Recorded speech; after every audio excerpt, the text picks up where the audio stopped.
Hello guys, welcome back to my video, and this time I'll do an active listening skills assignment for individual tasks. So let's go with my introduction first.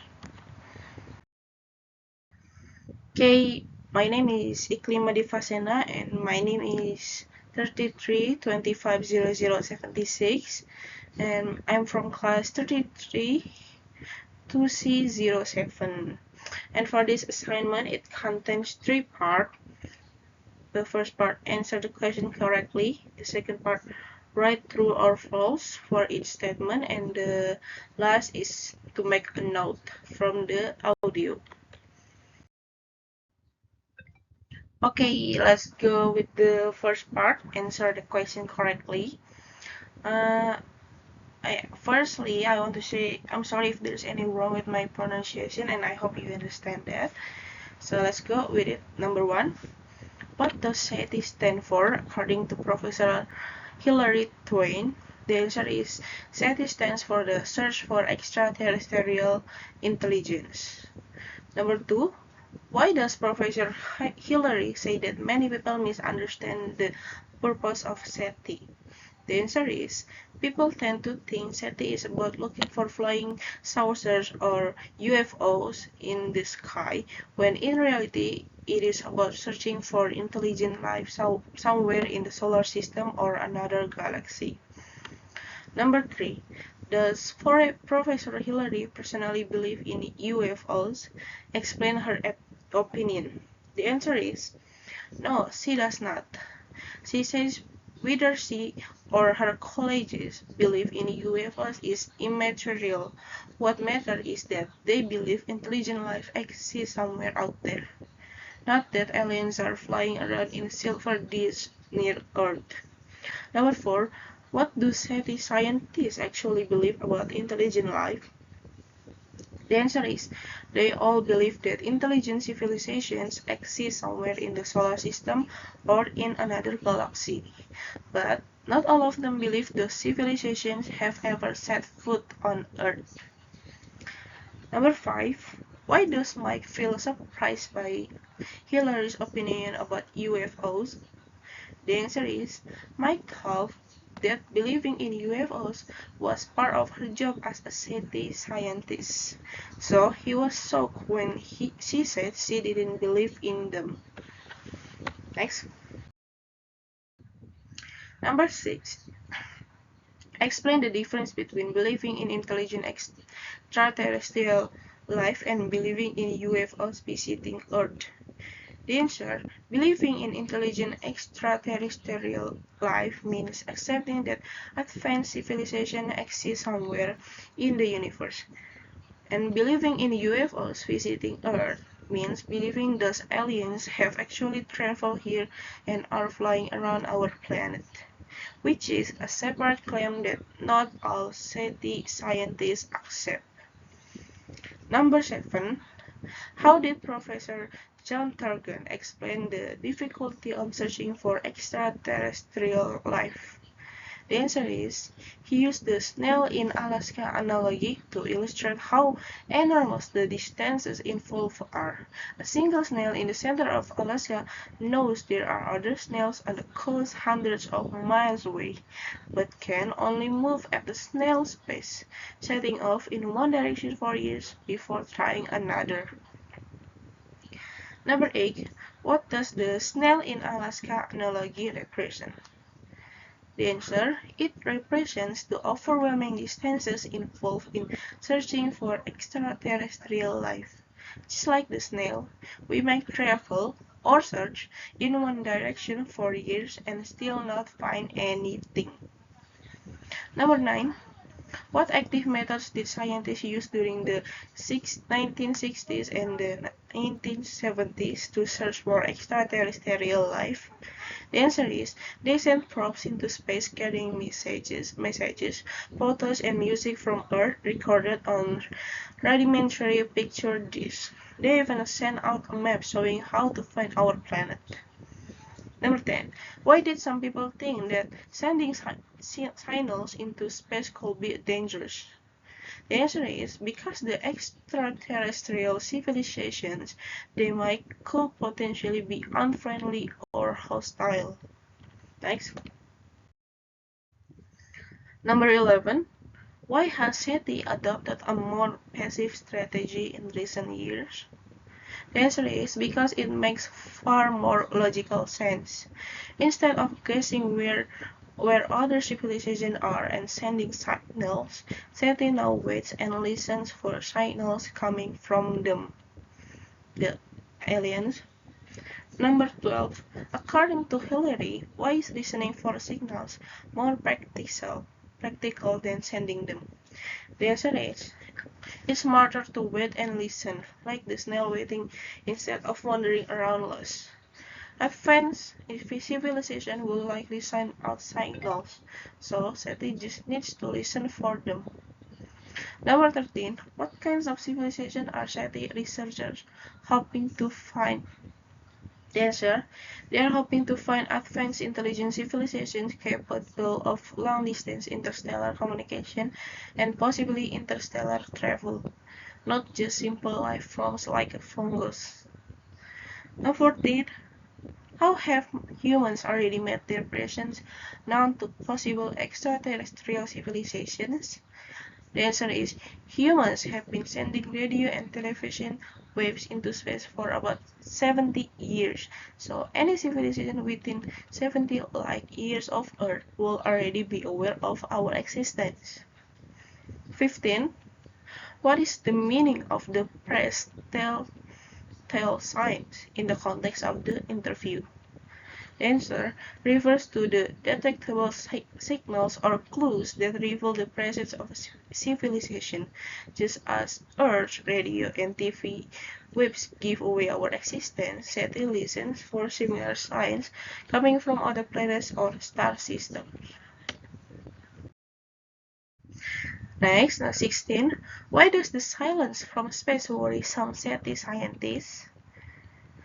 The answer is if there are so many intelligent civilizations out there, why have not we heard anything? The total silence makes some scientists worry that we might actually be alone in the universe. 17. Mention two possible explanations Hillary gives for why humans have not detected extraterrestrial civilization yet. The answer is, first, we might be looking in the wrong part of space. Second, we might not have technology advanced enough to pick up the signals those civilizations are sending. 18. What does Hillary suggest about the possible lifespan of advanced civilization? The answer: she suggests that advanced civilization may only remain at high level of development for a relatively short time. They might become so technologically powerful that they end up destroying themselves, just as humans face threats like environmental damage, nuclear proliferation, and overpopulation. 19. Why does Hillary remain optimistic about the existence of intelligent life in the universe? Answer is because the universe is incredibly huge. We have only explored our own galaxy, and there are as many galaxies out there as grains of sand on Earth, so there's still so much space left to search. The last, for this part, 20. If Hillary had the chance to meet extraterrestrial beings, what important question will she ask them, and why? The answer is, she will ask, how did you survive? She wants to know how they got through the dangerous stage of being powerful enough to destroy themselves, how they feed a growing population, and how they protect their home planet. She asks this because these are the exact same problems humans are facing right now. Okay, next to the next part. Okay, so this is the second part, right, true or false for each statement. Number 1. SETI scientists mainly spend their time searching for UFOs flying around Earth. That is false. SETI scientists do not search for UFOs flying around Earth. Their focus is on searching for intelligent life that may exist somewhere else in the universe or another galaxy. Number 2, Professor Hillary strongly believes that aliens frequently visit Earth in silver discs. That is also false. Hillary does not believe this at all. She states that whether she or her colleagues believe in the classic notion of UFOs is immaterial. What matters is their belief in the existence of intelligent life elsewhere in the universe. Number 3, according to Hillary, all SETI scientists believe extraterrestrials have already landed on Earth. This is also false. While all scientists believe that intelligent civilization exists somewhere in the universe, Hillary clearly states that not all of them believe those civilizations have ever set foot on our planet. Number 4, Mike explains that SETI researchers regularly communicate with aliens using advanced telephones. This is false. It was Mike who pointed out that searching for extraterrestrial life is far from simple. It is not just a case of picking up the phone. SETI does not communicate with aliens at all. 5. The snail in Alaska analogy was used to show how easy it is to find extraterrestrial life. This is also false. The analogy was used to illustrate exactly the opposite. How extraordinarily difficult the search is due to the staggering distances involved in space. Snail in the middle of Alaska trying to find other snails on the coast represents how slow and uncertain the search truly is. Next.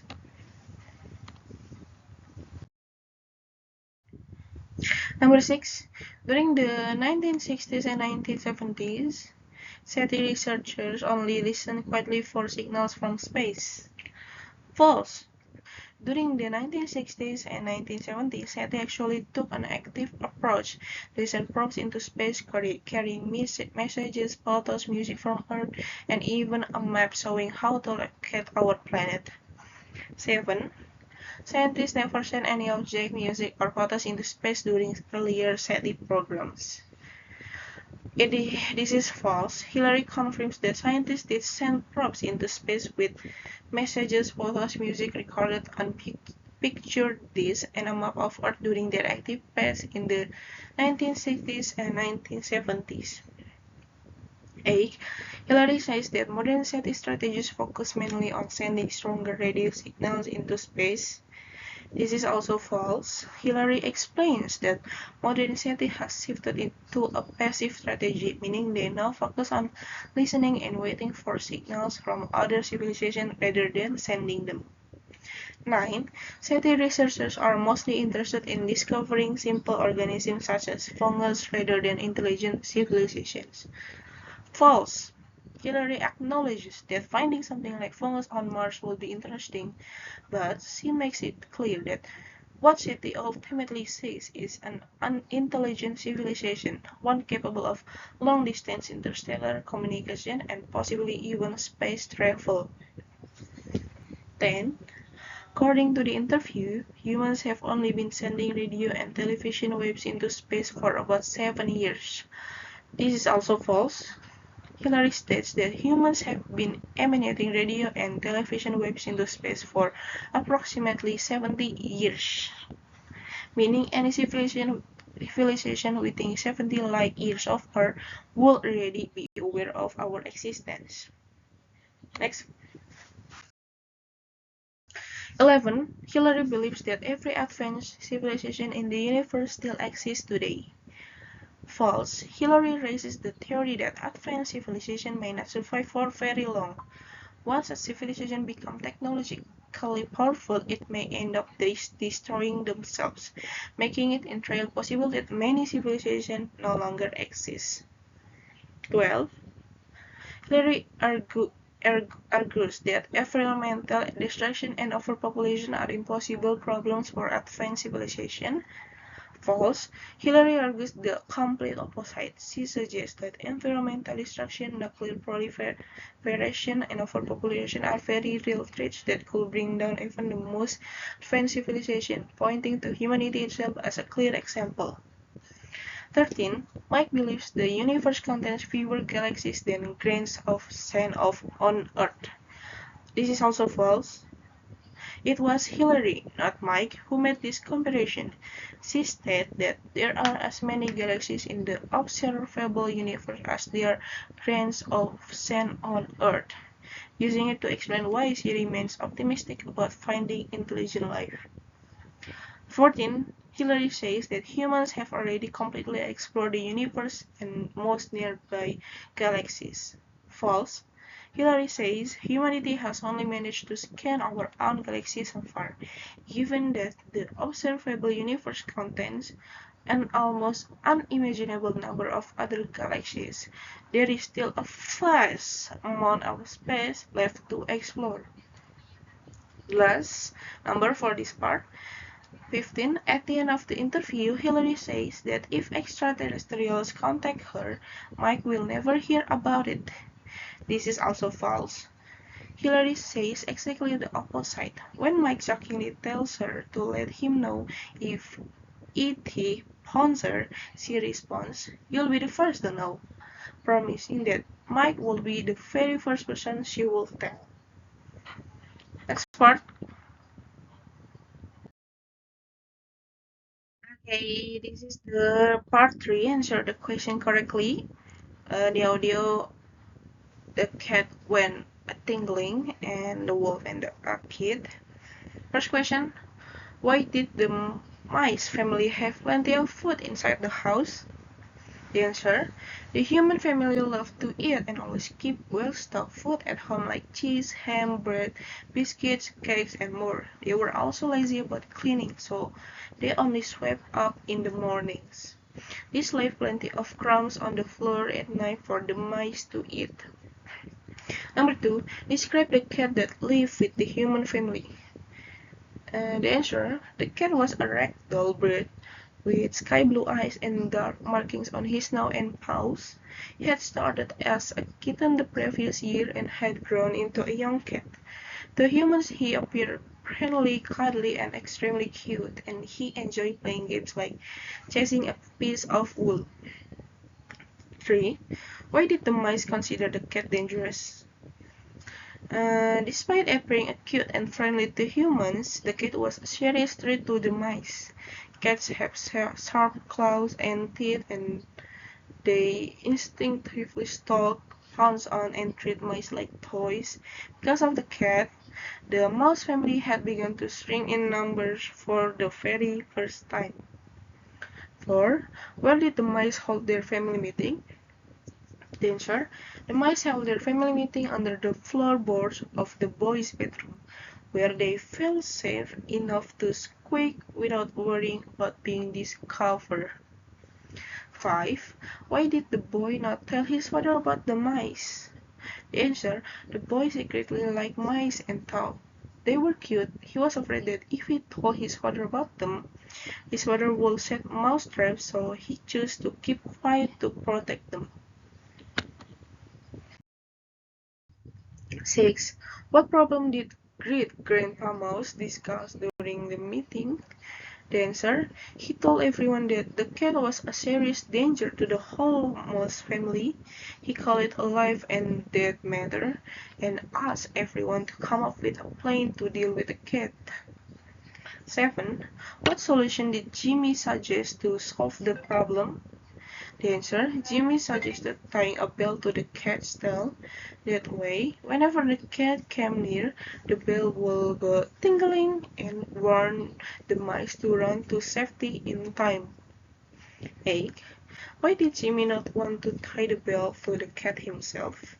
The answer, Jimmy only meant to suggest the idea. He never intended to be the one to do it. He knew how dangerous it would be to get close enough to the cat to tie anything to its tail, and he had no plans to put himself in that position. 9. How did Jimmy finally manage to place the bell on the cat? The answer: Jimmy found a little wooden fire truck that belonged to the children of the house, which had bells attached to it. He took the string of the fire truck in his mouth and pulled it very slowly toward the cat's basket, hoping the bells wouldn't ring and wake the cat. When he reached the sleeping cat, he carefully looped the string over the tip of its tail and tied in a sailor knot before making his escape. Then, what was the final decision made by the surviving mice at the end of the story? The answer: the surviving mice held a vote at their next family meeting. All but one voted to move to the seaside, which they did, eventually settling happily near a cafe by the sea. 11. Why did the little kid goat think he was able to take care of himself? The answer: the kid's growing horns made him feel like a fully grown billy goat. This gave him a sense of confidence and independence that made him believe he no longer needed the protection of the flock or his mother. 12. Why did the kid ignore his mother's call? The answer: the kid was too busy nibbling the tender grass in the pasture and paid no attention when the flock started heading home and his mother called for him. He was too caught up in what he was doing to listen. 13. What happened after the kid realized the flock had gone? Then sure, when the kid finally lifted his head and saw that the flock had disappeared, he panicked and ran wildly across the field, pleading desperately for his mother. However, he only got halfway before he encountered the wolf near a clump of trees. 14. Describe the atmosphere when the kid was left alone in the field. The answer is: the atmosphere became eerie and frightening. The sun was sinking, long shadows were creeping across the ground, and a chilly little wind crept along with them, making scary noises in the grass. The kid shivered as he thought about the terrible wolf. 15. Where did the kid finally encounter the wolf? The kid encountered the wolf about halfway across the field, near a clump of trees, as he was desperately trying to find his way back to the flock. 16. Why did the kid ask the wolf to play music before eating him? The kid knew there was very little hope of escaping, so he asked the wolf to play a tune so that he could dance and be merry for as long as possible before meeting his fate. It was his way of buying time. 17. Why did the wolf agree to play a tune for the kid?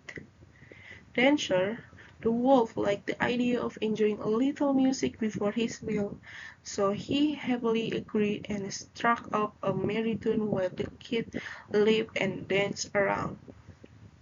18. How did the shepherd dogs know the wolf was nearby? The answer: in the still evening air, the sound of the wolves peeping carried far across the fields. The shepherd dogs pricked up their ears and recognized it as the song the wolf sings before a feast, which immediately alerted them to the danger. 19. What happened when the shepherd dogs hear the wolf's music? The moment they recognized the wolf's tune, the shepherd dogs raced back to the pasture at full speed. The wolf's song ended abruptly as he fled, with the dogs chasing close at his heels. 20. Why did the wolf call himself a fool at the end of the story? The answer is: the wolf scolded himself for getting distracted by the kid's request for music. He realized he had foolishly abandoned his purpose, which was simply to catch and eat the kid, by turning himself into a piper when he should have stuck to do what he was there to do. Next. Okay, so this is the last part. Make a note from the audio, the two of the audio. The first is the cat that went tingling. So the topic of this Audio is this story. A family of mice living in a house tries to find a way to protect themselves from a dangerous cat. So the notes: a large mouse family live comfortably in a house full of food, but their lives become threatened when a young cat moves in. Great-grandpa Mouse gathered everyone for a family meeting to find a solution. A young mouse named Jimmy suggested tying a bell to the cat's tail so the mice would always hear it coming. However, before he knew it, Jimmy was pressured into doing it himself, even though he never actually volunteered. Using a toy fire truck's bell, Jimmy carefully and bravely tied to the sleeping cat's tail without waking it. The plan turned out to be a success. From then on, the bell warned the mice whenever the cat was on the move. The surviving mice later voted to leave the house and move to the seaside, where they live happily. So the conclusion is, the story teaches us that coming up with a good idea is easy, but actually being the one to carry it out is a completely different matter. Okay, this is the second story that we should make a note: The Wolf and the Kid. The topic of this story is: a young goat gets separated from his flock and encounters a dangerous wolf. The notes: a young kid goat felt overconfident because of his growing horns and ignored his mother's call when the flock headed home. Left all alone in the darkening field, he soon panicked and ran looking for the flock, only to come face to face with a wolf near some trees.